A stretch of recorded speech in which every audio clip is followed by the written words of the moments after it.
ਵਾਹਿਗੁਰੂ ਜੀ ਕਾ ਖਾਲਸਾ ਵਾਹਿਗੁਰੂ ਜੀ ਕੀ ਫਤਿਹ। ਮੈਂ ਤੁਹਾਡੀ ਹੋਸਟ ਰੀਤ ਕੌਰ TV 84 ਸਪੈਸ਼ਲ ਵਿੱਚ ਤੁਹਾਡਾ ਸਾਰਿਆਂ ਦਾ ਸਵਾਗਤ ਕਰਦੀ ਹਾਂ। ਵਿਊਅਰਸ, ਜਿਸ ਸਾਰੇ ਜਾਣਦੇ ਹੋ ਕਿ ਅੱਜ ਜਨਵਰੀ 1 2016 ਦਾ ਦਿਨ ਹੈ। ਸਭ ਤੋਂ ਪਹਿਲਾਂ ਤਾਂ TV 84 ਦੇ ਸਾਰੇ ਦਰਸ਼ਕਾਂ ਨੂੰ TV 84 ਦੀ ਟੀਮ ਵੱਲੋਂ ਅਸੀਂ ਮੁਬਾਰਕਬਾਦ ਦਿੰਦੇ ਹਾਂ ਤੇ ਅਸੀਂ ਇਹੀ ਆਸ ਕਰਦੇ ਹਾਂ ਕਿ ਇਹ ਬੜਾ ਤੁਹਾਡੇ ਬਹੁਤ ਸੋਹਣਾ ਹੋਵੇ ਤੇ ਬਹੁਤ ਹੀ ਖੁਸ਼ੀਆਂ ਭਰਿਆ ਹੋਵੇ। ਸੋ ਵਿਊਅਰਸ, ਅੱਜ ਦੇ ਪ੍ਰੋਗਰਾਮ ਦੇ ਵਿੱਚ ਅਸੀਂ 2016 ਬਾਰੇ ਗੱਲਬਾਤ ਕਰਾਂਗੇ ਕਿ ਸਿੱਖਾਂ ਨੂੰ ਇਸ ਸਾਲ ਦੇ ਵਿੱਚ ਕੀ ਕਰਨ ਦੀ ਲੋੜ ਹੈ, ਸਾਨੂੰ ਕਿਸ ਡਾਇਰੈਕਸ਼ਨ ਦੇ ਵਿੱਚ ਜਾਣ ਦੀ ਲੋੜ ਹੈ। ਓਵਰਆਲ 2016 ਦਾ ਜਿਹੜਾ ਇਹ ਸਾਲ ਹੈ ਸਿੱਖਾਂ ਦੇ ਲਈ ਕਿਹੋ ਜਿਹਾ ਹੋਵੇਗਾ, ਇਸ ਬਾਰੇ ਅਸੀਂ ਗੱਲਬਾਤ ਕਰਾਂਗੇ ਖਾਲਿਸਤਾਨ ਅਫੇਅਰ ਸੈਂਟਰ ਦੇ ਸੰਚਾਲਕ ਡਾਕਟਰ ਅਮਰਜੀਤ ਸਿੰਘ ਜੀ ਨਾਲ, ਜਿਹੜੇ ਕਿ ਇਸ ਵੇਲੇ ਮੇਰੇ ਨਾਲ ਸਟੂਡੀਓ ਦੇ ਵਿੱਚ ਸ਼ਾਮਿਲ ਹਨ। ਆਓ ਆਪਣੇ ਸਵਾਲ ਦਾ ਸਿਲਸਿਲਾ ਇਹਨਾਂ ਨਾਲ ਜਾਰੀ ਕਰਦੇ ਹਾਂ। ਜੀ ਵਾਹਿਗੁਰੂ ਜੀ ਕਾ ਖਾਲਸਾ ਵਾਹਿਗੁਰੂ ਜੀ ਕੀ ਫਤਿਹ। ਸੋ ਵੀਰ ਜੀ, ਆਈ ਨੋ ਯੈਸਟਰਡੇ ਯੂ ਐਕਸਪਲੇਨ ਕਿ ਸਾਨੂੰ ਆਪਣਾ ਕੈਲੰਡਰ ਦੀ ਜ਼ਰੂਰਤ ਹੈਗੀ, ਪਰ ਜਿਸ ਤਰ੍ਹਾਂ ਅਸੀਂ ਅਮਰੀਕਾ ਦੇ ਵਿੱਚ ਰਹਿੰਦੇ ਹਾਂ, so today is January 1 which is a new year। So ਸਭ ਤੋਂ ਪਹਿਲਾਂ ਤਾਂ ਤੁਹਾਨੂੰ ਅਸੀਂ ਮੁਬਾਰਕਬਾਦ ਦਿੰਦੇ ਹਾਂ ਨਵੇਂ ਸਾਲ ਦੀ। So happy new year to you and your family. ਤੁਹਾਨੂੰ ਵੀ ਬਹੁਤ ਬਹੁਤ। ਸੋ ਸਭ ਤੋਂ ਪਹਿਲਾਂ ਇਸ ਨਵੇਂ ਸਾਲ ਸੰਬੰਧੀ ਤੁਸੀਂ ਸਾਡੇ ਦਰਸ਼ਕਾਂ ਨੂੰ ਕੀ ਕਹਿਣਾ ਚਾਹੋਗੇ? ਦੇਖੋ, ਜਦੋਂ ਕੱਲ ਦੇ ਪ੍ਰੋਗਰਾਮ 'ਚ ਵੀ ਗੱਲ ਹੋ ਰਹੀ ਸੀ ਤੇ ਮੇਰੇ ਮਨ 'ਚ ਬਾਬਾ ਗੁਰਬਚਨ ਸਿੰਘ ਮਾਨੋਚਾਲ, ਜਿਨ੍ਹਾਂ ਨੇ 5 ਮੈਂਬਰੀ ਪੰਥਕ ਕਮੇਟੀ ਦੇ ਮੁਖੀ ਹੋਣ ਦੇ ਨਾਤੇ 29 ਅਪ੍ਰੈਲ 1986 ਨੂੰ ਖਾਲਿਸਤਾਨ ਦਾ ਐਲਾਨਨਾਮਾ ਕੀਤਾ ਸੀ, ਉਹ ਸ਼ਾਇਰ ਵੀ ਸਨ ਤੇ ਉਹਨਾਂ ਨੇ ਇੱਕ ਨਜ਼ਮ ਲਿਖੀ ਸੀ ਕਿ ਮੇਰੇ ਦੋਸਤ ਤੈਨੂੰ ਨਵਾਂ ਵਰਾ ਮੁਬਾਰਕ ਜੀ। ਔਰ ਫਿਰ ਉਹਨਾਂ ਨੇ ਕਿਹਾ ਵੀ ਜਦੋਂ ਤੂੰ ਮੈਨੂੰ ਮੁਬਾਰਕ ਭੇਜੇਗਾ ਤੇ ਕਿਸ ਪਤੇ ਤੇ ਭੇਜੇਗਾ, ਕਿਉਂਕਿ ਸਾਡਾ ਤਾਂ ਕੋਈ ਸਿਰਨਾਮਾ ਹੀ ਨਹੀਂ ਹੈ। ਸਿਰਨਾਮਾ ਐਡਰੈਸ ਨੂੰ ਕਹਿੰਦੇ ਨੇ। ਫਿਰ ਉਸ ਨਜ਼ਮ 'ਚ ਲੰਬਾ ਚੌੜਾ ਸੀ ਕਿ ਭਾਈ ਮੈਂ ਤਾਂ ਅਸੀਂ ਨਿਕਲੇ ਆ ਘਰੋਂ ਆਪਣੀ ਉਸ ਭੈਣ ਦੀ ਪੱਤ ਰੁਲੀ ਪੱਤ ਜਿਹੜੀ ਦਿੱਲੀ ਦੇ ਬਾਜ਼ਾਰਾਂ 'ਚ, ਉਸ ਦਾ ਹਿਸਾਬ ਲੈਣ। ਅਸੀਂ ਤਾਂ ਤੁਰੇ ਆ ਆਪਣੇ ਗੁਰੂ ਦੇ ਤਖਤ ਤੇ ਪਏ ਟੈਂਕਾਂ ਤੋਪਾਂ ਦੇ ਗੋਲੇ ਜਿਹੜੇ, ਉਸ ਦਾ ਹਿਸਾਬ ਲੈਣ। ਸੋ ਮੈਂ ਸਮਝਦਾ ਵੀ ਸਭ ਤੋਂ ਪਹਿਲਾਂ ਤੇ ਮੈਂ ਉਹਨਾਂ ਸਾਰਿਆਂ ਹੀ 1.5 ਲੱਖ ਤੋਂ ਜ਼ਿਆਦਾ ਕੌਮ ਦੇ ਉਹ ਸ਼ਹੀਦ ਸਪੁੱਤਰ ਸਪੁੱਤਰੀਆਂ ਜਿਨ੍ਹਾਂ ਨੇ ਪਿਛਲੇ 3 ਦਹਾਕਿਆਂ 'ਚ ਆਪਣੀਆਂ ਜਾਨਾਂ ਦੇ ਨਜ਼ਰਾਨੇ ਸਤਿਗੁਰੂ ਦੇ ਚਰਨਾਂ 'ਚ ਭੇਟ ਕੀਤੇ ਨੇ, ਤਾਂ ਕਿ ਖਾਲਸਾ ਪੰਥ ਦਾ ਇਹ ਸੰਕਲਪ ਝੂਲ ਤੇ ਨਿਸ਼ਾਨ ਰਹੇ ਪੰਥ ਮਹਾਰਾਜ ਕੇ ਅਕਾਲ ਤਖਤ ਦੀ ਉਹ ਆਨ ਸ਼ਾਨ, ਔਰ ਉਸ ਧਰਤੀ ਦੇ ਉੱਤੇ ਦਰਿਆਏ ਜਮਨਾ ਤੋਂ ਵਾਘਾ ਤੱਕ ਇੱਕ ਆਜ਼ਾਦ ਪ੍ਰਭੂ ਸੱਤਾ ਸੰਪੰਨ ਦੇਸ਼ ਖਾਲਿਸਤਾਨ ਦੀ ਹੋਂਦ, ਉਸ ਦੇ ਲਈ ਕੁਰਬਾਨੀਆਂ ਕੀਤੀਆਂ ਨੇ। ਸਭ ਤੋਂ ਪਹਿਲੀ ਸੈਲਿਊਟ, ਨਮਸਕਾਰ, ਪ੍ਰਣਾਮ ਔਰ ਸਿਜਦਾ ਸਾਡੇ ਉਹਨਾਂ ਭਰਾਵਾਂ ਭੈਣਾਂ ਨੂੰ ਹੈ, ਔਰ ਫਿਰ ਉਹਨਾਂ ਯੋਧਿਆਂ ਨੂੰ ਜਿਹੜੇ ਅੱਜ 20 25 ਸਾਲ ਤੋਂ ਜੇਲ੍ਹਾਂ ਵਿੱਚ ਬੈਠੇ ਨੇ, ਔਰ ਪੰਜਾਬ 'ਚ ਕਿਤੇ ਦੇਸ਼ ਧਰੋਹ ਦੇ ਜਿਹੜੇ ਨੇ ਉਹ ਮੁਕੱਦਮੇ ਬਣ ਰਹੇ ਨੇ, ਕੁਛ ਹੋਰ ਚੱਲ ਰਿਹਾ ਹੈ।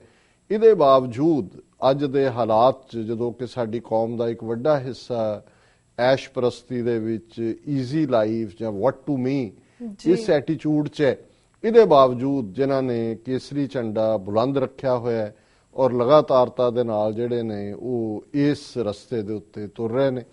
ਔਰ ਜਦੋਂ ਅਸੀਂ ਪਿਛਲੇ ਵਰੇ ਨੂੰ ਐਨਾਲਾਈਜ਼ ਕੀਤਾ, ਕੁਛ ਜਿਹੜਾ ਪਾਰਟ ਮੈਂ ਸਮਝਦਾ ਵੀ ਬਾਹਰਲੇ ਸਿੱਖਾਂ ਦੇ ਹਵਾਲੇ ਨਾਲ ਇੰਪੋਰਟੈਂਟ ਔਰ ਅਹਿਮ ਹੈ, ਜਿੱਥੇ ਇੱਕ ਪਾਸੇ ਸਾਡੇ ਸਾਹਮਣੇ ਬਹੁਤ ਜ਼ਿਆਦਾ ਚੈਲੰਜ ਰਹੇ, ਉੱਥੇ ਜਿਵੇਂ ਕੈਨੇਡਾ ਦੇ ਵਿੱਚ ਸਾਡੇ ਲਗਭਗ 15-16 ਮੈਂਬਰ ਪਾਰਲੀਮੈਂਟ ਸਿੱਖ ਮੂਲ ਦੇ ਉਹ ਕੈਨੇਡਾ ਦੀ ਪਾਰਲੀਮੈਂਟ 'ਚ ਪਹੁੰਚੇ।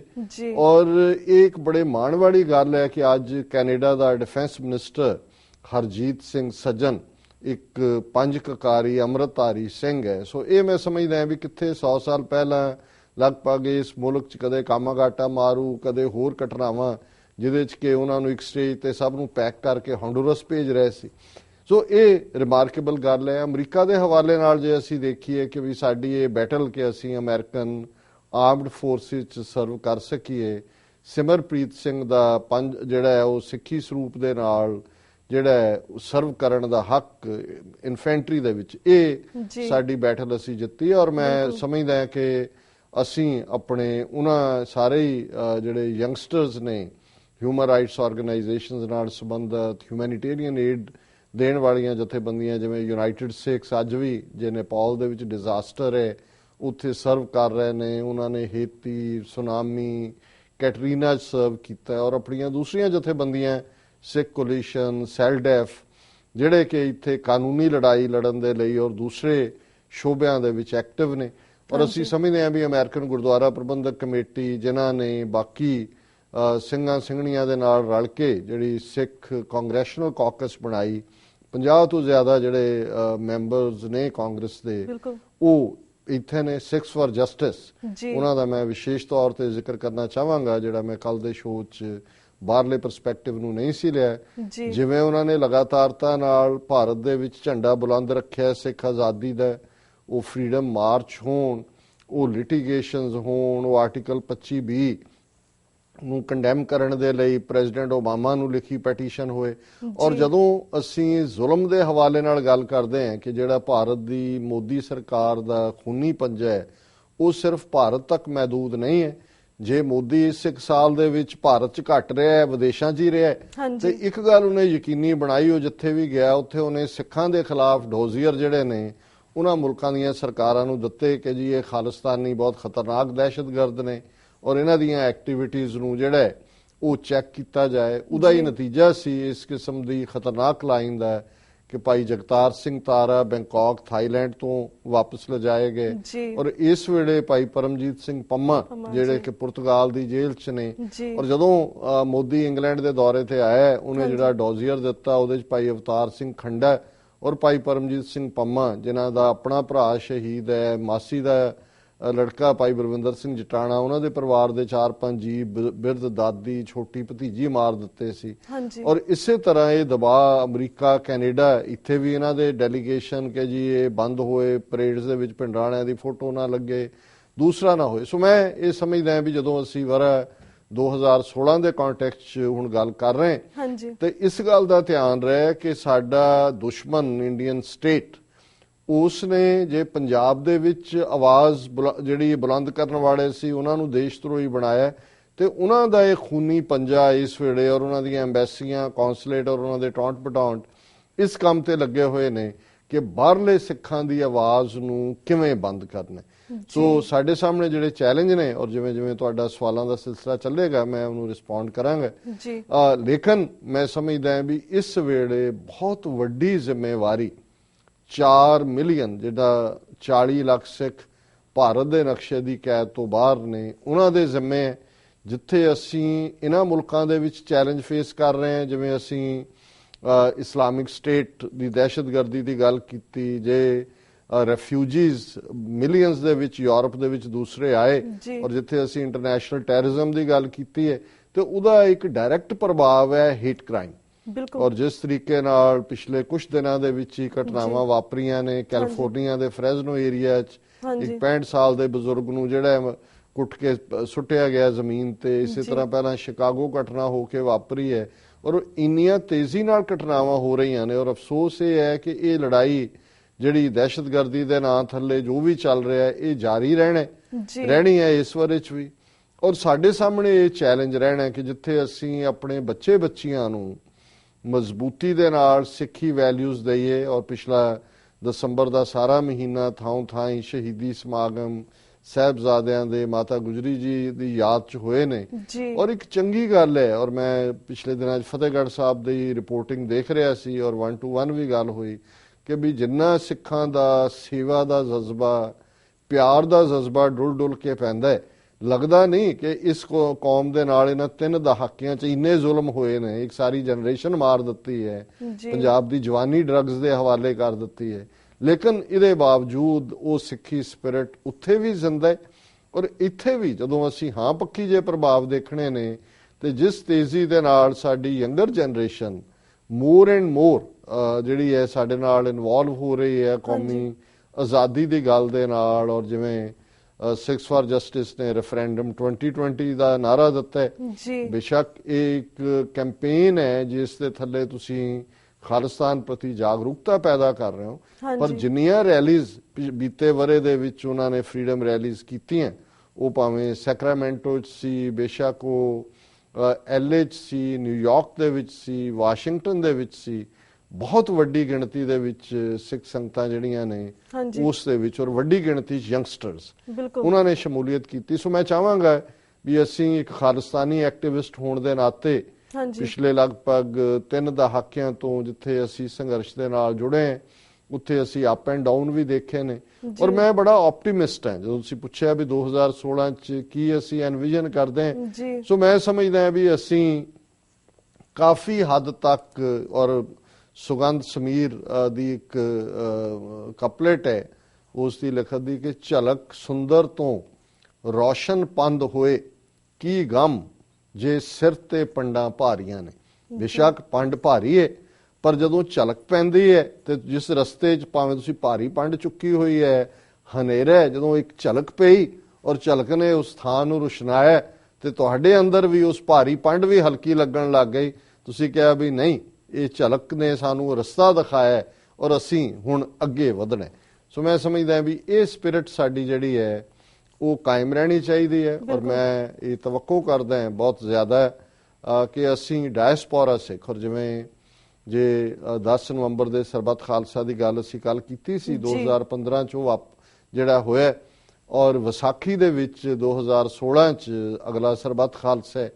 ਬੇਸ਼ੱਕ ਪਹਿਲੇ ਬਾਰੇ ਕ੍ਰਿਟਿਸਿਜ਼ਮ ਵੀ ਹੋਇਆ ਜੀ, ਵਿਧੀ ਵਿਧਾਨ ਨਹੀਂ ਹੈ, ਪਤਾ ਨਹੀਂ ਹੈ ਜੀ ਮਤੇ ਕੀ ਕਰਤੇ ਕੀ ਨਹੀਂ ਕੀਤੇ। 2016 ਲਈ ਤਾਂ ਫਿਰ ਇਹ ਅਸੀਂ ਕਹਿ ਸਕਦੇ ਹਾਂ ਕਿ ਹੁਣ, ਔਰ ਇਹਦੇ ਚ ਵੀ ਜ਼ਿਆਦਾ ਜਿਹੜਾ ਮੇਜਰ ਰੋਲ ਹੈ ਡਾਇਸਪੋਰਾ ਸਿੱਖਾਂ ਨੂੰ ਨਿਭਾਉਣਾ ਪੈਣਾ ਕਿ ਅਸੀਂ ਦਿਸ਼ਾ ਨਿਰਦੇਸ਼ ਔਰ ਉਸ ਦੇ ਨਾਲ ਰੀਸੋਰਸ, ਔਰ ਇਹ ਗੱਲ ਬੜੀ ਇੰਪੋਰਟੈਂਟ ਹੈ ਕਿ ਜੇ ਅਸੀਂ ਜਿਹੜੇ ਕੌਮੀ ਕੰਮ ਤੇ ਲੱਗੇ ਹੋਏ ਨੇ ਕਿਸੇ ਫੀਲਡ 'ਚ ਵੀ ਨੇ, ਔਰ ਮੈਂ ਸਮਝਦਾ ਵੀ ਅਸੀਂ ਅੱਗੇ ਨਾਲੋਂ ਮੈਚੁਰ ਹੋਏ ਹਾਂ ਔਰ ਆਪਸੀ ਜਿਹੜਾ ਸਾਡਾ ਪੰਥ ਪ੍ਰਸਤ ਜਥੇਬੰਦੀਆਂ ਦਾ, ਖਾਲਿਸਤਾਨੀ ਜਥੇਬੰਦੀਆਂ ਦਾ ਟਕਰਾਅ ਹੈ ਉਹ ਹੁਣ ਬਹੁਤਾ ਦੇਖਣ ਨੂੰ ਨਹੀਂ ਮਿਲਦਾ। ਅੰਡਰਗਰਾਉਂਡ ਤਾਂ ਹੈ, ਹੁੰਦਾ ਥੋੜਾ ਬਹੁਤ।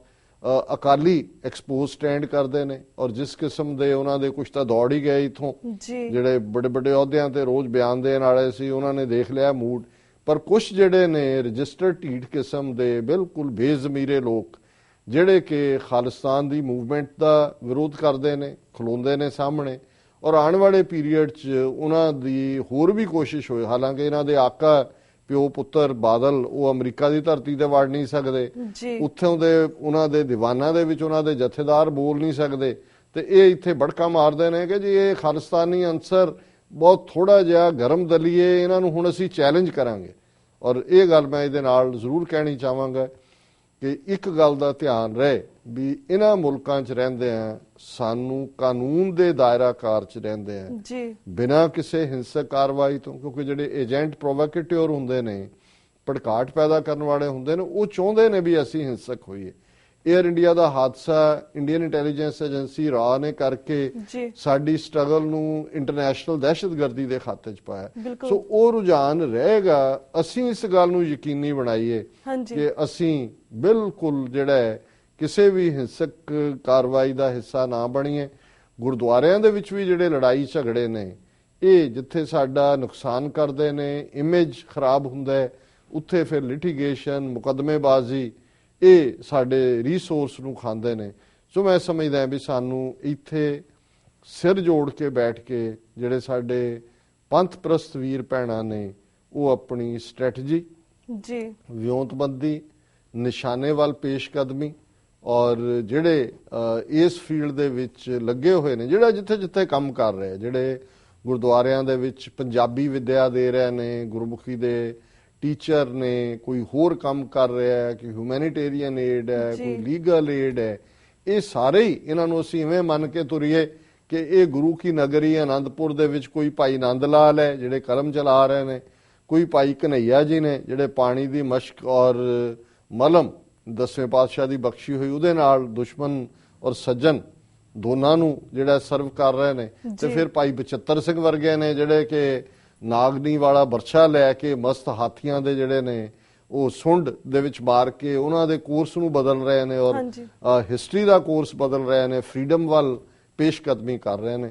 ਸੋ ਅਸੀਂ ਸਾਰੇ ਹੀ ਉਸ ਆਨੰਦਪੁਰ ਦੇ ਮਾਲਕ, ਆਨੰਦਪੁਰ ਦੇ ਪ੍ਰੀਤਮ ਗੁਰੂ ਕਲਗੀਧਰ ਦੇ ਪਰਿਵਾਰ ਦੇ ਮੈਂਬਰ ਹੈ ਔਰ ਅਸੀਂ ਸਾਰੇ ਇੱਕ ਦੂਸਰੇ ਨੂੰ ਗੁਰਸਿੱਖਾਂ ਇੱਕੋ ਪਿਆਰ, ਹਰ ਮਿੱਤਾਂ ਪੁੱਤਾਂ ਭਾਈਆਂ। ਸਾਡੀ ਪਹੁੰਚ ਇਹ ਹੋਣੀ ਚਾਹੀਦੀ ਹੈ ਵੀ ਅਸੀਂ ਗੁਰਸਿੱਖ ਦੇ ਨਾਤੇ, ਸਿੱਖ ਵੀਰ ਭੈਣ ਦੇ ਨਾਤੇ, ਔਰ ਮੈਂ ਇਹ ਵੀ ਕਹਾਂ ਕਿ ਵੀ ਅਸੀਂ ਜਿਹੜੇ ਸਾਡੇ ਵੀਰ ਭੈਣਾਂ ਕਮਜ਼ੋਰ ਨੇ, ਕੋਈ ਪਤਤ ਹੈ, ਕੋਈ ਸਿੱਖੀ ਸਰੂਪ 'ਚ ਨਹੀਂ ਹੈ ਜਾਂ ਕੋਈ ਹੋਰ ਕਿਸਮ ਦੀ ਜ਼ਿੰਦਗੀ 'ਚ ਗਲਤਾਨ ਹੈ, ਸਾਡੇ ਧਰਮ ਦਾ ਆਧਾਰ ਪਿਆਰ ਹੈ, ਲਵ। ਔਰ ਜੇ ਅਸੀਂ ਪਿਆਰ ਤੋਂ ਪਾਸੇ ਜਾ ਕੇ ਨਫ਼ਰਤ, ਬੇਲੋੜੀ ਕੱਟੜਤਾ, ਬੇਲੋੜੀ ਜਿਹੜੀ ਹੈ ਕੰਡੈਮਨੇਸ਼ਨ, ਇਸ ਦਾ ਸਹਾਰਾ ਲਾਂਗੇ ਤੇ ਅਸੀਂ ਆਪਣੇ ਬੱਚੇ ਬੱਚਿਆਂ ਨੂੰ ਵੀ ਗਵਾ ਲਾਂਗੇ। ਸੋ ਪਹਿਲੀ ਨਰਸਰੀ ਘਰ ਹੈ, ਘਰਾਂ ਦੇ ਵਿੱਚ, ਔਰ ਫਿਰ ਅਸੀਂ ਇੱਕ ਪਿਆਰ ਦਾ ਸਹਾਰਾ ਲੈ ਕੇ ਅਸੀਂ ਸਭ ਨੂੰ ਆਪਣੇ ਗਲ ਨਾਲ ਲਾ ਕੇ ਇਸ ਭਾਵਨਾ ਦੇ ਨਾਲ ਕਿ ਭਾਈ ਅਸੀਂ ਭੁੱਲਣਹਾਰ ਹੈ, ਭੁੱਲਣ ਅੰਦਰ ਸਭ ਕੋ ਅਭੁੱਲ ਗੁਰੂ ਕਰਤਾਰ, ਅਕਾਲ ਪੁਰਖ ਹੀ ਅਭੁੱਲ ਹੈ, ਸਿਰਫ ਅਸੀਂ ਸਾਰੇ ਭੁੱਲਣਹਾਰ ਹੈ। ਜੇ ਅਸੀਂ ਭੁੱਲਣਹਾਰ ਸੀ, ਗੁਰੂ ਨੇ ਸਾਡੇ ਤੇ ਰਹਿਮਤ ਕੀਤੀ, ਸਾਨੂੰ ਆਪਣੇ ਗਲ ਨਾਲ ਲਾਇਆ ਔਰ ਇਸ ਪਾਸੇ ਤੋਰਿਆ, ਤੇ ਜਿਹੜੇ ਅੱਜ ਕਮਜ਼ੋਰ ਨੇ ਉਹ ਕਿਉਂ ਨਹੀਂ ਕੱਲ ਨੂੰ ਗੁਰੂ ਦੇ ਗਲ ਨਾਲ ਲੱਗ ਸਕਦੇ। ਸੋ ਇਸ ਭਾਵਨਾ ਦੇ ਨਾਲ ਇਸ ਸਾਲ ਦੇ ਵਿੱਚ ਵਿਚਰੀਏ। ਔਰ ਹੋਰ ਤੁਹਾਡੇ ਕੋਈ ਵੀ ਸਵਾਲ ਹੋਣਗੇ? ਵੀਰ ਜੀ, ਜਿਸ ਤਰ੍ਹਾਂ ਤੁਸੀਂ ਗੱਲ ਕੀਤੀ, ਇਹ ਰੈਲੇਵੈਂਟ ਵੀ ਤੁਹਾਨੂੰ ਕੁਐਸਚਨ ਕਰਨਾ ਚਾਹੁੰਦੀ, ਪਰ ਉਸ ਤੋਂ ਪਹਿਲਾਂ ਤੁਸੀਂ ਗੱਲ ਕੀਤੀ ਕਿ ਸਾਡੇ ਸਿੱਖ ਧਰਮ ਦੀ ਬੁਨਿਆਦ ਜਿਹੜੀ ਪਿਆਰ ਹੈ।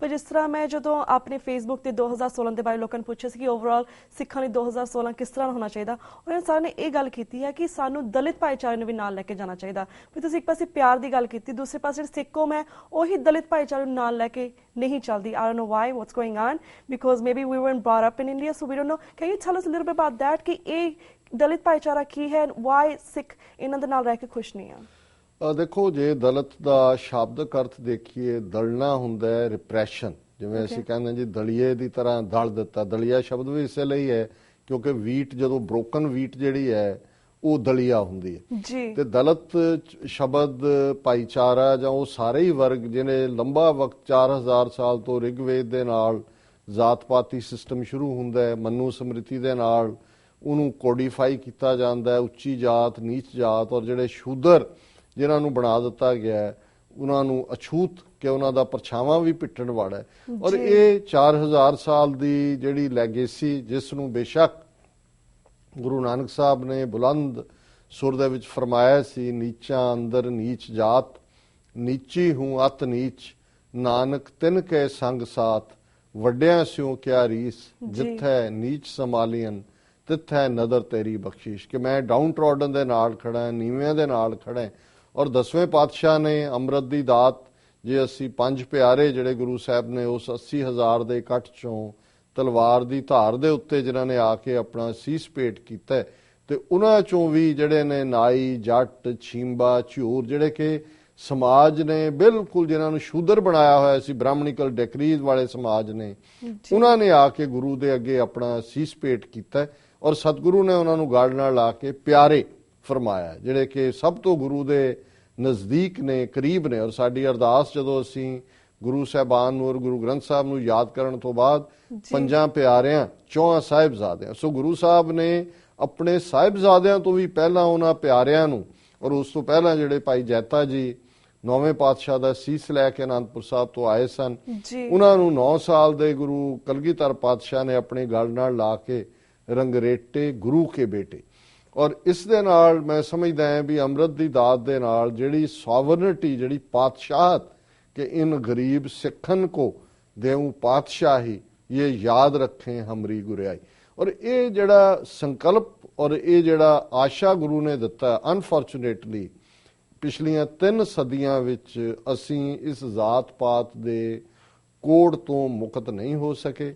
ਮੈਂ ਇਸ ਬਾਰੇ ਬੜੀ ਸਪਸ਼ਟ ਸਟੇਟਮੈਂਟ ਦਿੰਦਾ ਹੁੰਦਾ, 6 of the ਦਲਿਤਸ, by the ਦਲਿਤਸ, for ਦਾ ਦਲਿਤਸ, ਕਿ ਅਸੀਂ ਤਾਂ ਆਪ ਦਲਿਤ ਹੈ। ਜਿਹੜੇ ਸਮਾਜ ਦਾ ਥਲੜਾ ਵਰਗ ਸੀ ਉਹਨੂੰ ਗੁਰੂ ਨੇ ਐਮਪਾਵਰ ਕਰਕੇ ਸਿੱਖ ਔਰ ਖਾਲਸਾ ਐਮਪਾਵਰਮੈਂਟ ਆਫ ਦਾ ਓਪਰੈਸਡ, ਰਿਪਰੈਸਡ, ਸਪਰੈਸਡ ਲੋਕ ਸੀ। ਐਮਪਾਵਰਮੈਂਟ ਆਫ ਦਾ ਵਿਮਨ ਸੀ ਜਿਨ੍ਹਾਂ ਨੂੰ ਗੁਰੂ ਨੇ ਇਸ ਕਦਰ ਲਿਆਂਦਾ। ਪਰ ਅਸੀਂ ਇਸ ਜਾਤ ਪਾਤ ਦੇ ਕੋੜ ਤੋਂ ਛੁਟਕਾਰਾ ਨਹੀਂ ਪਾ ਸਕੇ। ਨਤੀਜੇ ਦੇ ਤੌਰ ਤੇ ਹੌਲੀ ਹੌਲੀ ਇਹ ਵਰਗ ਮੁਖਤਾਰਾ ਪੰਥ ਨਾਲੋਂ ਪਾਸੇ ਜਾਂਦੇ ਆ, ਆਪਣੇ ਅਡਰੇ ਗੁਰਦੁਆਰੇ, ਫਿਰ ਸ਼ਮਸ਼ਾਨ ਘਾਟ ਅੱਡ, ਫਿਰ ਵੋਟ ਬੈਂਕ 47 ਤੋਂ ਬਾਅਦ ਤਾਂ ਪੋਲਿਟਿਕਸ ਬਦਲ ਗਈ। ਸੋ ਮੈਂ ਸਮਝਦਾ ਇਹ ਬਿਲਕੁਲ ਜਿਨ੍ਹਾਂ ਨੇ ਵੀ ਤੁਹਾਨੂੰ ਇਹ ਫੇਸਬੁੱਕ ਤੇ ਸੁਝਾਅ ਦਿੱਤਾ ਹੈ, ਔਰ ਮੈਂ ਹਮੇਸ਼ਾ ਹੀ ਅਸੀਂ ਆਪਣੇ ਸੱਚੋ ਸੱਚ ਪ੍ਰੋਗਰਾਮ 'ਚ ਵੀ ਇਹਨੂੰ ਡਿਸਕਸ ਕਰਦੇ ਹਾਂ। ਔਰ ਮੈਂ ਇਹ ਸਮਝਦਾ ਹਾਂ ਵੀ ਸਾਡੀ ਇਹ ਸਭ ਤੋਂ ਵੱਡੀ ਕਮਜ਼ੋਰੀ ਹੈ ਕੌਮੀ ਪੱਖ ਤੋਂ ਕਿ ਇਹ ਵਰਗ, ਔਰ ਅੱਜ ਪੰਜਾਬ ਦੇ ਹਵਾਲੇ ਨਾਲ ਅਸੀਂ ਦੇਖੀਏ ਲਗਭਗ 34% ਆਬਾਦੀ ਪੰਜਾਬ ਦੇ ਵਿੱਚ ਸਾਡੇ ਇਸ ਦਲਿਤ ਭੈਣਾਂ ਭਰਾਵਾਂ ਦੀ ਹੈ। ਔਰ ਇਹ ਗੁਰੂ ਦਾ ਆਸ਼ਾ, ਜੇ ਅਸੀਂ ਇਹਨਾਂ ਨੂੰ ਆਪਣੀ ਉਸ ਗਲਵੱਕੜੀ 'ਚ, ਕਿਉਂਕਿ ਮੁੱਖ ਧਾਰਾ ਇਹਨਾਂ ਦੀ ਹੈ। ਔਰ ਮੈਂ ਅਕਸਰ ਜਦੋਂ ਇਸ ਵਰਗ ਦੇ ਵੀਰਾਂ ਭੈਣਾਂ ਦੇ ਨਾਲ ਬੈਠਦਾ ਜਾਂ ਉਹਨਾਂ ਨੂੰ ਮੈਂ ਐਡਰੈਸ ਕਰਦਾ ਤਾਂ ਮੈਂ ਇਹ ਕਹਿੰਦਾ ਵੀ ਤੁਸੀਂ ਸਿੱਖੀ ਤੋਂ ਦੂਰ ਕਿਉਂ ਜਾਓ, ਤੁਸੀਂ ਕੋਈ ਹੋਰ ਰਸਤਾ ਕਿਉਂ, ਸਿੱਖੀ ਤੁਹਾਡੀ ਹੈ ਕਿਉਂਕਿ ਸਿੱਖੀ ਗੁਰੂ ਨੇ ਉਹਨਾਂ ਨੂੰ ਐਮਪਾਵਰ ਕੀਤਾ ਜਿਹੜੇ ਡਿਸਪੋਜ਼ੈਸ ਸੀ ਸਾਰੇ ਰਾਈਟਸ ਤੋਂ। ਔਰ ਮੈਂ ਇਤਿਹਾਸਕ ਕਹਿੰਦਾ ਕਿ ਜਦੋਂ ਸਿਰ ਲਿਆਉਣ ਦਾ ਵੇਲਾ ਆਇਆ ਤੇ ਭਾਈ ਜੈਤਾ ਜੀ ਨੂੰ ਹੀ ਅਕਾਲ ਪੁਰਖ ਨੇ, ਗੁਰੂ ਸਾਹਿਬਾਨ ਨੇ ਉਹ ਦਿੱਤੀ ਸ਼ਕਤੀ ਕਿ ਉਹ ਸੀਸ ਲੈ ਕੇ ਦਿੱਲੀ ਤੋਂ ਆਨੰਦਪੁਰ ਆਏ। ਤੇ ਜੇ ਸੀਸ ਲਾਉਣ ਦਾ ਵੇਲਾ ਆਇਆ ਇੰਦਰਾ ਗਾਂਧੀ ਦਾ ਉਸ ਦੀਆਂ ਕਰਤੂਤਾਂ ਕਰਕੇ, ਤੇ ਇਹ ਵੀ ਸ਼ਹੀਦ ਭਾਈ ਬੇਅੰਤ ਸਿੰਘ ਜਿਨ੍ਹਾਂ ਨੂੰ ਅਸੀਂ ਜਦੋਂ ਭਾਈ ਬੇਅੰਤ ਸਿੰਘ ਭਾਈ ਸਤਵੰਤ ਸਿੰਘ ਕਹਿੰਦੇ ਤੇ ਸਾਡੇ ਸਾਹਮਣੇ ਉਹ ਦੋ ਯੋਧੇ ਖਲੋਤੇ ਹੁੰਦੇ ਨੇ ਜਿਨ੍ਹਾਂ ਨੇ ਇਤਿਹਾਸ ਨੂੰ, ਸੁੱਖਾ ਸਿੰਘ ਮਤਾਬ ਸਿੰਘ ਦੇ ਇਤਿਹਾਸ ਨੂੰ ਦੁਹਰਾਇਆ। ਤੇ ਇਹ ਵੀ ਮਾਣ ਗੁਰੂ ਨੇ ਉਹਨਾਂ ਨੂੰ ਦਿੱਤਾ ਜਿਨ੍ਹਾਂ ਨੂੰ ਅਸੀਂ ਆਪਣੇ ਨਾੜ ਬਿਠਾਣ ਜਾਂ ਬਰਾਬਰੀ ਦੇਣ ਨੂੰ ਤਿਆਰ ਨਹੀਂ। ਸੋ ਇਹ ਕਲੰਕ ਹੈ, ਇਹ ਕੋੜ ਹੈ। ਔਰ ਮੈਂ ਸਮਝਦਾ ਵੀ ਜਿਹੜੇ ਸਰਬੱਤ ਖਾਲਸਾ ਦੇ 13 ਮਤੇ ਉਸ ਚੱਬੇ ਦੀ ਧਰਤੀ ਤੇ ਪਾਸ ਹੋਏ, ਇਹਦੇ ਵਿੱਚ ਇੱਕ ਰੈਜ਼ੋਲੂਸ਼ਨ ਹੀ ਇਹ ਸੀ ਕਿ ਭਾਈ ਇਹ ਸਾਡੇ ਸਾਥੀ ਨਹੀਂ, ਇਹ ਇਸ ਪੰਥ ਦਾ ਹਿੱਸਾ ਨੇ ਔਰ ਪਿੰਡਾਂ 'ਚ ਜ਼ਾਤ ਪਾਤੀ ਗੁਰਦੁਆਰੇ ਨਹੀਂ ਰਹਿਣੇ ਚਾਹੀਦੇ, ਸ਼ਮਸ਼ਾਨ ਘਾਟ ਇੱਕ ਹੋਣੇ ਚਾਹੀਦੇ ਨੇ। ਸੋ ਅਸੀਂ ਸਮਝਦੇ ਹਾਂ ਕਿ ਇਸ ਭਾਵਨਾ ਨੂੰ ਅੱਜ ਸਾਡਾ ਵੱਡਾ ਜਿਹੜਾ ਜਾਗਰੂਕ ਵਰਗ ਹੈ ਉਹ ਸਮਝਦਾ ਔਰ ਅਸੀਂ ਆਸ ਕਰਦੇ ਹਾਂ ਕਿ ਇਸ ਵਰੇ 'ਚ ਹੋਰ ਵੀ ਪੇਸ਼ਕਦਮੀ ਹੋਏਗੀ ਇਸ ਬਿਲਕੁਲ ਵੀਰ ਜੀ, ਅਸੀਂ ਵੀ ਇਹੀ ਆਸ ਕਰਦੇ ਕਿ ਤੁਸੀਂ ਗੱਲ ਕੀਤੀ ਕਲੰਕ, ਇਹ ਜਿਹੜਾ ਕੋਡ ਹੈ 2016 ਚ ਹੋਪਫੁਲੀ ਖਤਮ ਹੋ ਸਕੇ ਕਿਸੇ ਨਹੀਂ, ਸਾਜ਼ ਤਾਂ ਨਹੀਂ ਖਤਮ ਹੋਏਗਾ ਪਰ ਮੈਂ ਸਮਝਦਾ ਵੀ ਜਾਗਰੂਕ ਜਿਹੜੇ ਲੋਕ ਨੇ ਇਸ ਪਾਸੇ ਨੂੰ ਤੁਰਨਗੇ ਔਰ ਅਵੇਅਰਨੈਸ ਜਿਹੜੀ ਅਲਟੀਮੇਟ ਆਨਸਰ ਹੈ ਇਹ ਸਾਰੇ। ਜੀ ਤਾਂ ਵੀਰ ਜੀ ਹੁਣ ਅਸੀਂ ਬਾਕੀ ਸਵਾਲਾਂ ਦੀ ਲੜੀ ਥਾਣਾ ਸ਼ੁਰੂ ਕਰਦੇ ਹਾਂ। ਜਿਸ ਤਰ੍ਹਾਂ I'm sorry we went out of the way, ਪਰ ਜਿਸ ਤਰ੍ਹਾਂ ਤੁਸੀਂ ਗੱਲ ਕੀਤੀ ਪਿਛਲੇ ਸ਼ੋਅ ਦੇ ਵਿੱਚ ਅਸੀਂ ਗੱਲ ਕੀਤੀ ਸੀ ਕਿਸ ਤਰ੍ਹਾਂ ਓਵਰਆਲ 2015 ਤੁਸੀਂ ਐਨਾਲਾਈਜ਼ ਕੀਤਾ, ਪਰ ਅਗਰ ਦੇਖਿਆ ਜਾਵੇ ਹਰ ਪ੍ਰੋਬਲਮ ਜੜ ਜਿਹੜੀ ਸੀਗੀ ਉਹ ਜਥੇਦਾਰਾਂ ਤੋਂ ਆ ਰਹੀ ਸੀਗੀ ਜਾਂ ਫਿਰ ਅਕਾਲੀਆਂ ਤੋਂ ਆ ਰਹੀ ਸੀਗੀ ਜਾਂ SGPC ਤੋਂ ਆ ਰਹੀ, ਚਾਹੇ ਫਿਰ ਉਹ ਸਰਬੱਤ ਖਾਲਸਾ ਹੋਵੇ ਜਿਸ ਤਰ੍ਹਾਂ ਬੁਲਾਇਆ ਗਿਆ ਹੋਵੇ ਜਾਂ ਉਸ ਤੋਂ ਬਾਅਦ ਉਹਨੇ ਫੜੋਫੜੀ ਹੁੰਦੀ ਹੋਵੇ ਜਾਂ ਦੇਸ਼ ਧਰੋਹ ਦੇ ਕੇਸਿਸ ਪਾਏ ਗਏ ਉਹ ਵੀ ਅਕਾਲੀਆਂ ਨੇ ਪਾਏ ਹੈ। ਸਰਬੱਤ ਖਾਲਸਾ ਤੋਂ ਪਹਿਲਾਂ ਕਿਸ ਤਰ੍ਹਾਂ ਗੁਰੂ ਗ੍ਰੰਥ ਸਾਹਿਬ ਜੀ ਬੇਅਦਬੀ ਹੁੰਦੀ ਹੈ, ਕਿਸ ਤਰ੍ਹਾਂ ਸੌਦਾ ਸਾਨੂੰ ਮਾਫ ਕੀਤਾ ਉਹ ਜਥੇਦਾਰ ਤੋਂ ਹੁਕਮ ਆਉਂਦਾ ਹੈ। ਸੋ ਓਵਰਆਲ ਅਗਰ ਦੇਖਿਆ ਜਾਵੇ ਤਾਂ ਪ੍ਰੋਬਲਮ ਜਿਹੜੀ ਹੈ ਇਸ ਵੇਲੇ SGPC ਜਥੇਦਾਰ ਔਰ ਅਕਾਲੀ ਹਨ। ਪਰ ਜਿਸ ਤਰ੍ਹਾਂ 2017 ਦੀਆਂ ਚੋਣਾਂ ਆਉਣ ਵਾਲੀਆਂ ਹਨ, ਪਰ 2016 ਚ ਇਹਨਾਂ ਅਕਾਲੀਆਂ ਨੂੰ ਸਾਨੂੰ ਬ੍ਰੇਨ ਵਾਸ਼ ਕਰਨ ਦੀ ਜਾਂ ਸਾਨੂੰ ਬਲਾਈਂਡਫੋਲਡ ਕਰਨ ਦੀ ਬਹੁਤ ਕੋਸ਼ਿਸ਼ ਕਰਨੀ ਹੈ। ਤੁਹਾਨੂੰ ਕੀ ਲੱਗਦਾ, ਕਿਉਂਕਿ ਇੰਨੀਆਂ ਪ੍ਰੋਬਲਮ ਸਾਡੇ ਸਾਹਮਣੇ ਆ ਰਹੀਆਂ ਨੇ, ਤੁਹਾਨੂੰ ਕੀ ਲੱਗਦਾ ਕਿ ਸਿੱਖਾਂ ਨੂੰ 2016 ਦੇ ਵਿੱਚ ਕਿਸ ਡਾਇਰੈਕਸ਼ਨ ਦੇ ਵੱਲ ਜਾਣਾ ਚਾਹੀਦਾ ਹੈ? ਦੇਖੋ, ਤੁਸੀਂ ਬਿਮਾਰੀ ਦੇ ਸਿੰਪਟਮ ਦੱਸੇ ਨੇ ਪਰ ਡਾਇਗਨੋਸ ਗਲਤ ਕੀਤਾ ਹੈ। ਜਿਹੜੀ ਬਿਮਾਰੀ ਹੈ ਇਹ ਜਥੇਦਾਰ ਜਾਂ ਅਕਾਲੀ ਜਾਂ ਬਾਦਲ ਨਹੀਂ ਨੇ, ਬਿਮਾਰੀ ਗੁਲਾਮੀ ਹੈ ਜੀ। ਔਰ ਇਹ ਜਿਹੜੇ ਨੇ ਜਥੇਦਾਰ ਬਾਦਲ ਦੇ ਬੋਝੇ ਚੋਂ ਨਿਕਲਦੇ ਨੇ, ਲਿਫਾਫੇ ਚੋਂ। ਬਾਦਲ ਜਿਹੜਾ RSS ਨਾਗਪੁਰ ਦੇ ਲਿਫਾਫੇ ਚੋਂ ਨਿਕਲਦਾ, RSS ਦਿੱਲੀ ਬੈਠਾ ਹੋਇਆ। ਸੋ ਇਹ ਤਾਂ ਸਾਰੇ ਇਸ ਕਦਰ ਆਪਣੇ ਅਹੁਦਿਆਂ ਨੂੰ, ਔਰ ਬਾਦਲ ਤਾਂ ਹੁਣ 25 ਸਾਲ ਇਹਦੇ ਖਾਨਦਾਨ, ਤੇ ਫਿਰ ਮੇਰਾ ਖਿਆਲ ਹੈ 26ਵੇਂ ਸਾਲ 'ਚ ਪਤਾ ਨਹੀਂ ਕੀ ਹੋਏਗਾ ਇਹਦੇ ਖਾਨਦਾਨ ਨੂੰ। ਪਰ ਇੱਕ ਗੱਲ ਜਿਹੜੀ ਮੈਂ ਸਮਝਦਾ ਵੀ 2015 'ਚ ਜਿਹੜੀ ਹਾਂ ਪੱਖੀ ਕਹੀ ਜਾ ਸਕਦੀ ਹੈ, ਬਾਦਲਾਂ ਦਾ ਜਿਹੜਾ ਸਾਮਰਾਜ, ਇਹਨਾਂ ਨੇ ਗੁੰਡਾ ਸਾਮਰਾਜ, ਕੋਈ ਲੈਂਡ ਮਾਫੀਆ, ਰੇਤਾ ਮਾਫੀਆ, ਪਤਾ ਨਹੀਂ ਕੀ ਮਾਫੀਆ, ਸਰੀਆ ਮਾਫੀਆ, ਸਭ ਖਾ ਗਏ ਪੰਜਾਬ ਦਾ ਲੁੱਟ ਕੇ। ਸਰਕਾਰੀ ਜ਼ਮੀਨਾਂ ਨਿਲਾਮ ਕਰਕੇ ਜਿਹੜਾ ਇੱਧਰ ਲਾ ਦਿੱਤੇ ਉੱਧਰ ਲਾ ਦਿੱਤੇ। ਇਹ ਲੋਕਾਂ ਦੀਆਂ ਨਜ਼ਰਾਂ ਤੋਂ ਉਤਰ ਗਏ ਨੇ ਔਰ ਇਹਦੇ 'ਚ ਅੱਜ ਕੋਈ ਸ਼ੱਕ ਨਹੀਂ ਹੈ ਕਿ ਇਹ ਜੋ ਮਰਜ਼ੀ ਸਦਭਾਵਨਾ ਦੇ ਨਾਂ ਥੱਲੇ ਸਕੂਲਾਂ ਦੇ ਨਿਆਣੇ ਔਰ ਮੁਲਾਜ਼ਮ ਜ਼ਬਰਦਸਤੀ ਇਕੱਠੇ ਕਰਕੇ ਇਕੱਠ ਕਰ ਲੈਣ। ਜੋ ਅੱਜ ਸੀਨੇਰੀਓ ਹੈ, ਇਸ ਇੱਕ ਸਾਲ 'ਚ ਕੋਈ ਹੋਰ ਹੋ ਜਾਏ ਤੇ ਸਤਿਗੁਰ ਜਾਣਦੇ ਨੇ, ਲੇਕਿਨ ਅੱਜ ਦੀ ਡੇਟ 'ਚ ਜਿਹੜਾ ਇਹਨਾਂ ਦਾ ਦੁਬਾਰਾ ਆਉਣਾ ਹੈ ਇਸ ਦੀ ਕੋਈ ਸੰਭਾਵਨਾ ਨਹੀਂ ਹੈ। ਪਰ ਹੁਣ ਦੇਖਣ ਵਾਲੀ ਗੱਲ ਇਹ ਹੈ ਕਿ ਵੀ ਇੱਕ ਪਾਸੇ ਇਹਨਾਂ ਦਾ, ਜੇ ਇਹਨਾਂ ਤੋਂ ਪੰਥ ਦੀ ਜਾਨ ਛੁੱਟਦੀ ਹੈ ਜੀ ਤੇ ਉਹ ਗੈਪ ਕਿਨੇ ਭਰਨਾ ਹੈ ਇੱਕ ਵਿਅਕਤੀ। ਔਰ ਉਹਦੇ ਲਈ ਪਹਿਲਾਂ ਹੀ ਸੈਂਟਰ ਨੇ, ਕਾਂਗਰਸ ਨੇ, ਜਿਹੜੇ ਪਹਿਲਾਂ ਅਮਰਿੰਦਰ ਸਿੰਘ ਦੀਆਂ ਘੀਸੀਆਂ ਕਰਾਈਆਂ ਸੀ ਉਹਨੂੰ ਬਣਾ ਦਿੱਤਾ ਪ੍ਰਧਾਨ। ਆਮ ਆਦਮੀ ਪਾਰਟੀ ਵਾਲੇ ਵੀ ਟੋਪੀਆਂ ਵੱਡੀ ਗਿਣਤੀ 'ਚ, ਲੱਖਾਂ ਦੀ ਗਿਣਤੀ 'ਚ ਪੰਜਾਬ 'ਚ ਸੁੱਟਤੀਆਂ ਜੀ, ਆਹ ਹੁਣ ਟੋਪੀ ਪਾਓ ਜੀ। ਔਰ ਜੀ ਕੇਜਰੀਵਾਲ ਆਏਗਾ, ਪੰਜਾਬ 'ਚ ਬੈਠੇਗਾ, ਆਪਣੇ ਆਰਗੇਨਾਈਜ਼ਰ ਆ ਗਏ। ਤੇ ਜੇ ਅਸੀਂ ਅਕਾਲੀਆਂ ਤੋਂ ਛੁਟਕਾਰਾ ਪਾ ਕੇ ਕਾਂਗਰਸ ਜਾਂ ਆਮ ਆਦਮੀ ਪਾਰਟੀ ਸਾਡੀ ਆਪਸ਼ਨ ਹੈ ਤੇ ਇਹ ਬਹੁਤ ਵਰਸ ਸਿਚੁਏਸ਼ਨ ਹੋਏਗੀ। ਸੋ ਮੈਂ ਇਹੀ ਹੋਪ ਕਰਦਾ, ਹਾਲਾਂਕਿ ਸਾਡਾ ਸਤਤ ਯਤਨ ਰਿਹਾ ਕਿ ਭਾਈ ਸਾਡੀਆਂ ਧਿਰਾਂ, ਪੰਥਕ ਧਿਰਾਂ, ਸ਼੍ਰੋਮਣੀ ਅਕਾਲੀ ਦਲ ਅੰਮ੍ਰਿਤਸਰ, ਅਕਾਲੀ ਦਲ ਪੰਚ ਪ੍ਰਧਾਨੀ, ਦਲ ਖਾਲਸਾ ਔਰ ਦੂਸਰੇ ਵੀ ਜਿਹੜੇ ਕੋਈ ਇੰਡੀਵਿਜੂਅਲ ਵੀ ਨੇ ਇਸ ਲਈ ਐਫਰਟ ਕਰਨ ਵਾਲੇ, ਇਹ ਸਿਰ ਜੋੜ ਕੇ ਬੈਠ ਕੇ ਤੀਸਰਾ ਬਦਲ ਜਿਹੜਾ ਉਹ ਦੇਣ, ਨਹੀਂ ਤਾਂ ਚੌਥਾ ਹੀ ਹੁਣ ਤਾਂ ਆ ਜਾਣਗੇ ਕਿਉਂਕਿ ਆਮ ਆਦਮੀ ਪਾਰਟੀ ਇੱਕ ਪੋਟੈਂਟ ਫੋਰਸ ਦੇ ਤੌਰ ਤੇ ਉਤਰ ਰਹੀ ਹੈ ਪੰਜਾਬ ਦੇ ਵਿੱਚ, ਜਿਵੇਂ ਉਹਨਾਂ ਦਾ ਇਸ ਵੇਲੇ ਚੱਲ ਰਿਹਾ। ਜੀ। ਸੋ ਇਹੀ ਇੱਕ ਬਦਲ ਹੈ ਇੱਕ ਪਾਸੇ ਔਰ ਇਹ ਵੀ ਨਹੀਂ ਹੈ ਵੀ ਉਹ ਜੇ ਆ ਵੀ ਜਾਣ ਤੇ ਜਿੱਤ ਵੀ ਜਾਣ ਤੇ ਕੋਈ ਉਹਦਾ ਮਸਲੇ ਦਾ ਹੱਲ ਹੋਏਗਾ। ਮਸਲੇ ਦਾ ਹੱਲ ਤਾਂ ਗੁਲਾਮੀ ਦੀ ਜੜ੍ਹਾਂ ਪੁੱਟ ਕੇ ਖਾਲਿਸਤਾਨ ਦੀ ਕਾਇਮੀ ਨਾਲ ਹੀ ਹੋਏਗਾ, ਪਰ ਘੱਟੋ ਘੱਟ ਲੋਕਾਂ ਨੂੰ ਕੁਝ ਨਾ ਕੁਝ ਕਰਨ ਨੂੰ ਤਾਂ ਮਿਲੇਗਾ ਕਿ ਬਈ ਵਿਦਨ ਦਾ ਸਿਸਟਮ ਉਹ ਕਿਵੇਂ ਇਹਨਾਂ ਅਕਾਲੀਆਂ ਨੂੰ ਚੱਲਦਾ ਕਰ ਸਕਦੇ ਨੇ, ਕਾਂਗਰਸ ਔਰ ਆਮ ਆਦਮੀ ਪਾਰਟੀ ਨੂੰ ਦਰਵਾਜ਼ਿਓਂ ਬਾਹਰ ਕੱਢ ਸਕਦੇ ਨੇ। ਔਰ ਪੰਜਾਬ ਜਿਹੜਾ ਜਿਸ ਬਾਰੇ ਬੜੀ ਸਪਸ਼ਟਤਾ ਨਾਲ ਸਾਡਾ ਇਹ ਰੈਜ਼ੋਲੂਸ਼ਨ ਸੀ 18ਵੀਂ ਸਦੀ ਦਾ ਵੀ ਕਿ ਪੰਜਾਬ ਦੌਲਤ ਯਾਹੀ ਤੇ ਸਿੱਖ ਖਾਹੇ ਦੱਖਣੀ ਪੱਛਮੀ ਕਿਮ ਲੈ ਜਾਹੇ, ਕਿ ਸਾਡੀ ਪੰਜਾਬ ਦੀ ਦੌਲਤ, ਸਾਡੀ ਸਰਜ਼ਮੀਨ, ਸਾਡੇ ਰੀਸੋਰਸ ਨੇ। ਪਾਣੀ ਰਾਜਸਥਾਨ, ਹਰਿਆਣਾ, ਚੰਡੀਗੜ੍ਹ, ਦਿੱਲੀ ਲੁੱਟ ਰਿਹਾ, ਕੋਈ ਹੋਰ ਸਾਧਨ ਕੋਈ ਹੋਰ ਲੁੱਟ ਰਿਹਾ। ਹੁਣ ਆਮ ਆਦਮੀ ਪਾਰਟੀ ਆ ਕੇ ਉਹ ਸਾਰੇ ਟੋਪੀਆਂ ਵਾਲੇ ਯੂਪੀ ਬਿਹਾਰ ਵਾਲੇ ਆ ਕੇ ਸਾਨੂੰ ਰੂਲ ਕਰਨਗੇ ਪੰਜਾਬ 'ਚ, ਦੱਸਣਗੇ ਕਿ ਬਈ ਸਿੱਖਾਂ ਨੇ ਕੀ ਕਰਨਾ। ਸੋ ਮੇਰਾ ਫੀਅਰ ਜਿਹੜਾ ਇਹ ਹੈ ਔਰ ਮੈਂ ਹੋਪ ਕਰਦਾ ਕਿ 2016 'ਚ ਸਾਡੀਆਂ ਪੰਥਕ ਧਿਰਾਂ ਘੱਟੋ ਘੱਟ ਫਰਾਖ ਦੇ ਲਈ ਸਿਆਣਪ ਔਰ ਕੌਮ ਦੀ ਖਾਤਰ ਆਪਣੇ ਜਿਹੜੇ ਡਿਫਰੈਂਸਿਸ ਨੇ ਉਹਨਾਂ ਨੂੰ ਸਿੰਕ ਕਰਕੇ ਕੋਈ ਨਾ ਕੋਈ ਵਾਇਬਲ ਜਿਹੜਾ ਹੱਲ ਹੈ ਉਹ ਦੇਣਗੇ। ਬਿਲਕੁਲ ਬਿਲਕੁਲ ਵੀਰ ਸਾਡਾ ਬਹੁਤ ਬਹੁਤ ਧੰਨਵਾਦ ਕਿ ਤੁਸੀਂ ਪੂਰਾ 2015 ਨੂੰ ਵੀ ਐਨਲਾਈਜ਼ ਕੀਤਾ ਐਂਡ 2016 ਦਾ ਨਿਸ਼ਾਨਾ ਹੋਣਾ ਚਾਹੀਦਾ ਉਸ ਬਾਰੇ ਵੀ ਸਾਨੂੰ ਜਾਣਕਾਰੀ ਦਿੱਤੀ। ਅੱਜ ਤੁਹਾਡੇ ਅਸੀਂ ਇੱਥੇ ਜ਼ਾਤ ਲੈਂਦੇ ਹਾਂ। ਤੁਹਾਡਾ ਬਹੁਤ ਬਹੁਤ ਧੰਨਵਾਦ ਕਿ ਤੁਸੀਂ TV 84 ਸਟੂਡੀਓ 'ਚ ਆ ਕੇ ਪੂਰਾ ਨਵਾਂ ਸਾਲ ਦਾ ਜਿਹੜਾ ਇਹ ਦਿਨ ਹੈ ਸਾਡੇ ਦਰਸ਼ਕਾਂ ਨਾਲ ਮਨਾਇਆ। ਸੋ ਉਹਨਾਂ ਦਾ ਜ਼ਾਤ ਲੈਂਦੇ ਹਾਂ। ਵਾਹਿਗੁਰੂ ਜੀ ਕਾ ਖਾਲਸਾ, ਵਾਹਿਗੁਰੂ ਜੀ ਕੀ ਫਤਿਹ। ਸੋ ਵੀਅਰਸ ਇਸ ਦੇ ਨਾਲ ਅਸੀਂ ਤੁਹਾਡੇ ਕੋਲ ਜ਼ਾਤ ਲੈਂਦੇ ਹਾਂ, ਪਰ ਉਸ ਤੋਂ ਪਹਿਲਾਂ ਸਾਡੇ ਕੋਲ ਕਾਫੀ ਸਾਰੀਆਂ ਵੀਡੀਓਜ਼ ਨੇ that we want to share with you guys, ਪਰ ਮੈਨੂੰ ਤੁਸੀਂ ਇੱਥੇ ਜ਼ਾਤ ਦਿਓ। ਵਾਹਿਗੁਰੂ ਜੀ ਕਾ ਖਾਲਸਾ, ਵਾਹਿਗੁਰੂ ਜੀ ਕੀ ਫਤਿਹ।